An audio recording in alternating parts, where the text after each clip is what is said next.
अपने अंदर कुछ भी नया भरने के लिए अपने आप को थोड़ा खाली करना पड़ता है। कुछ नया तभी बन पाता है जब कुछ पुराना टूटता है। हम सब ने अपने मन में बहुत कुछ कड़वी यादें भर रखी हैं।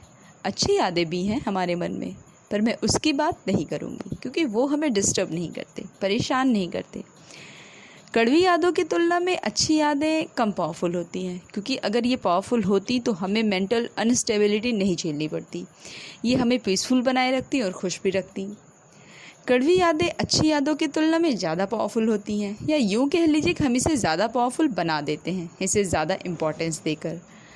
हमारे साथ पिछला जो भी घटित हुआ है, जिन बातों ने हमें ठेस पहुंचाई है, जिन परिस्थितियों ने हमें तोड़ कर रख दिया था, हमारे किसी बहुत करीबी ने हमारे साथ बहुत बुरा व्यवहार किया हो, किसी अपने के कड़वे बोल, ऐसी और तमाम स्थितियां परिस्थितियां जिसका हमने कभी सामना किया था या कर रहे हैं, इन सभी चीज़ों को हम अपने मन में इस कदर भरते जा रहे हैं कि हमारे भीतर कड़वी यादों का अंधकार ही होता जा रहा है, जहाँ लगता है रोशनी आने की कोई गुंजाइश नहीं है। हमने अपने मन में इतना ज़्यादा चीज़ों को भर रखा है कि हम जी भर कर जी नहीं पा रहे हैं।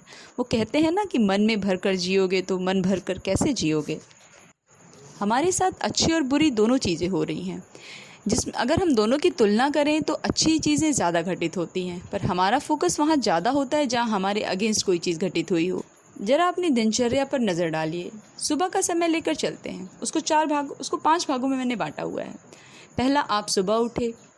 दूसरा, वॉशरूम गए, फ्रेश हुए, एक्सरसाइज की। तीसरा, पूजा पाठ किया। चौथा, नाश्ता किया। पांचवा, अब किसी बात पर आपकी माँ ने आपको डांट दिया, आपकी उनसे अच्छे से कहा सुनी हो गई।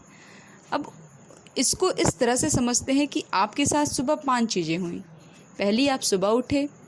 दूसरा, वॉशरूम गए, फ्रेश हुए, एक्सरसाइज की। तीसरा, पूजा पाठ किया। चौथा, नाश्ता किया। पांचवा, माँ के साथ आपकी थोड़ी नोकझोंक हो गई। शुरू की 4 चीज़ें तो पूरी तरह से सामान्य थी और आपके अनुकूल थी। 5वीं चीज़, आपकी माँ की डांट ने अब आपके दिन भर के काम को बुरी तरह प्रभावित कर दिया। आप दिन भर उसी झगड़े के बारे में सोचते रहे। क्या आपके मन में 4 वो चीज़ जो आपके अनुकूल घटी उसके लिए ईश्वर को धन्यवाद किया था? ईश्वर को धन्यवाद देना तो दूर की बात है, आपके मन के किसी कोने में भी इन 4 चीज़ों को जगह नहीं मिली। अगर हमारे साथ हमारी लाइफ में कुछ अच्छा होता है या कुछ बुरा होता है तो हम बुरी चीज़ों को ज़्यादा दिनों तक याद रखते हैं, या यूँ कह लीजिए कि हम कभी भूलते ही नहीं हैं। अब आप सोच रहे होंगे कि इन 4 चीज़ों में ऐसी क्या खूबियाँ थी जिसे मैं याद रखूँ, तो चलिए मैं आपकी मदद कर देती हूँ। सुबह आपका पैर वॉशरूम में फिसल सकता था, आपकी हड्डी टूट सकती थी जो कि नहीं हुई, आपको इतना स्वादिष्ट नाश्ता हो सकता था ना मिलता, सुबह कोई अप्रिय समाचार सुनने को मिल सकता था पर ऐसा नहीं हुआ। 4 बातें पूरी तरह से सामान्य थी, 5वीं बात आपके अनुकूल नहीं हुई और दिन भर आपके मन में कड़वी बातों ने जगह बना ली। आप थोड़ा सोच कर देखो, क्या हम इसी तरह से नहीं बनते जा रहे हैं?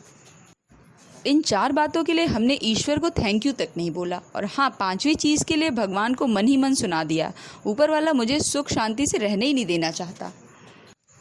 देखिए, अगर हम अपने अंदर कुछ रचनात्मक परिवर्तन लाना चाहते हैं, तो अपने आप को नई तरह से गढ़ना चाहते हैं, तो बहुत कुछ तोड़ने की ज़रूरत है, अपने आप को खाली करने की ज़रूरत है, ताकि वहाँ कुछ नया गढ़ा जा सके। तो चलिए कुछ नया एक्सपेरिमेंट करते हैं ना, क्योंकि अभी तक हम जिस तरह से जी रहे थे, ढेर सारे कटु अनुभवों के साथ, हमें पीछे की ओर ही ले जा रहा था। और अपनी लाइफ के साथ एक्सपेरिमेंट करने में कोई बुराई नहीं है, क्योंकि ये काम केवल आप ही कर सकते हो उसे बेहतर बनाने का। बाह्य परिस्थितियाँ, दूसरे लोग इसमें आपकी रत्ती भर भी मदद नहीं करने वाले। ये आपको ही डिसाइड करना है कि आप अपने भीतर किस तरह के बीज बोना चाहते हो, रसीले आमों का या कांटेदार बबूल का। इसको मैंने अपनी कुछ वीडियोस में बहुत अच्छे से डिस्कस किया है, काफ़ी डीप में जाके, जिसका लिंक मैं डिस्क्रिप्शन बॉक्स में डाल दूँगी, जिससे आप जाकर देख सकते हो। वीडियो आपको अच्छी लगी हो तो इसे ज़्यादा से ज़्यादा शेयर करें। मिलते हैं मेरी नेक्स्ट वीडियो में फिर एक अच्छी सोच के साथ। Till then, bye bye, take care and thanks for watching.